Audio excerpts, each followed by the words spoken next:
শুভেচ্ছা জনাইছোঁ। আজি দিনটোত আমি পুলিন পুঠাসকলক স্মৰণ কৰোঁ আৰু জাতি শক্তিশালী হওক তাৰে আমি মেডাম মেফিৰ দিনা আশা ৰাখিছোঁ। চাওলুং চুকাফাৰ আদৰ্শৰে সমগ্ৰ অসমীয়া জাতি সত্তাটো শক্তিশালী হওক তাৰ কামনা আমি কৰিছোঁ আৰু পুলিন পুঠাহঁতৰ ওচৰত আমি আশীৰ্বাদ বিচাৰিছোঁ যাতে অনাগত দিনত দেশ জাতিৰ কাৰণে খিলঞ্জীয়া মানুহখিনিৰ কাৰণে সংগ্ৰামখন তীব্ৰ কৰিব পাৰোঁ। নহয় চাওক, অসমীয়া সমাজত অসমৰ সমাজ ব্যৱস্থাত এনেকুৱা ধৰণৰ উলংগ বাবাৰ কোনো ধৰণৰ প্ৰথা নাই। যদি কোনোবা সম্প্ৰদায় মানে তেওঁলোকে নিজৰ ৰাজ্যত মানক, ৰাজস্থানত মানক, আমাৰ তাত ক'বলগীয়া একো নাই। কিন্তু আমাৰ ইয়াত বাই ভনী আছে, আমাৰ মাহঁত আছে।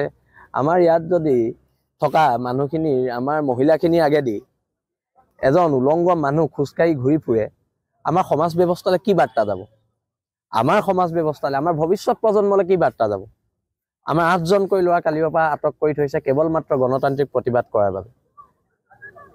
এইটো নিন্দনীয় আৰু আমি ইয়াক ধিক্কাৰ দিছোঁ আৰু ইয়াৰ বিৰুদ্ধে প্ৰতিবাদ হ'ব। কোনোবা সমাজে কোনোবা ধৰ্মগুৰুক মানে তাত আমাৰ আপত্তি নাই, কিন্তু সেই ধৰ্মগুৰুজনক নাঙঠ কৰি অসমৰ ৰাজপথত আমাৰ বাই ভনী মুখৰ আগেদি খোজকাঢ়ি ঘূৰাই ফুৰাব, তাত আমাৰ আপত্তি আছে। কিবা কৰিব আছে যাওক, ৰাজস্থানত কৰক, আমাৰ কি আপত্তি আছে। কিন্তু ইয়াত এইবিলাক কাম কৰিলে আপত্তি থাকিব অসমৰ খিলঞ্জীয়া মানুহৰ, আৰু খিলঞ্জীয়া মানুহে এইবোৰ সহ্য নকৰে। কাৰণ আমি মাৰ্জিত ৰূপত থকা এখন সমাজ।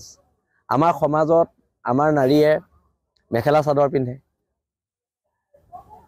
আৰু এই সমাজ ব্যৱস্থাটোৰ লগত আমি সৰুৰ পৰা জড়িত।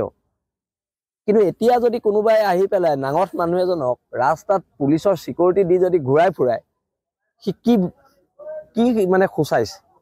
আজি কোনোবা মানুহ ছবি আঁকিলে এৰেষ্ট হয়, কোনোবা মানুহে গান লিখিলে এৰেষ্ট হয়, আৰু এজন মানুহ নাঙঠ হৈ ঘূৰি ফুৰিব পাৰে, তেওঁক গ্ৰেপ্তাৰ কৰা নাই। অদ্ভুত কথা। আপোনালোকৰ সৈনিকক ধৰি থৈছে, কি 8জন সৈনিকক ধৰি থৈছে। সৈনিকক ধৰি থৈছে, জেল আমাৰ অলংকাৰ, জেললৈ পঠিয়ালে আপত্তি নাই। কিন্তু কথাটো হৈছে ধৰিব লাগিছিলে কাক, ধৰিছে কাক? ধৰিব লাগিছিলে নাঙঠ বাবাজনক। এতিয়া অৰ্ধ উলংগ প্ৰতিবাদ কৰিলে ল'ৰা ধৰে। এতিয়া এজন মানুহ নাঙঠ হৈ ঘূৰি ফুৰিছে, তেওঁক ধৰিব পৰা নাই। আমাৰ ল'ৰাকেইটাই আকৌ কাপোৰ পিন্ধি আছে, কাপোৰ পিন্ধি থকা ল'ৰাকেইটাক ধৰিছে, আৰু কাপোৰ নিপিন্ধাজনক পুলিচৰ চিকিউৰিটি দিছে। কেনেকুৱা কথা?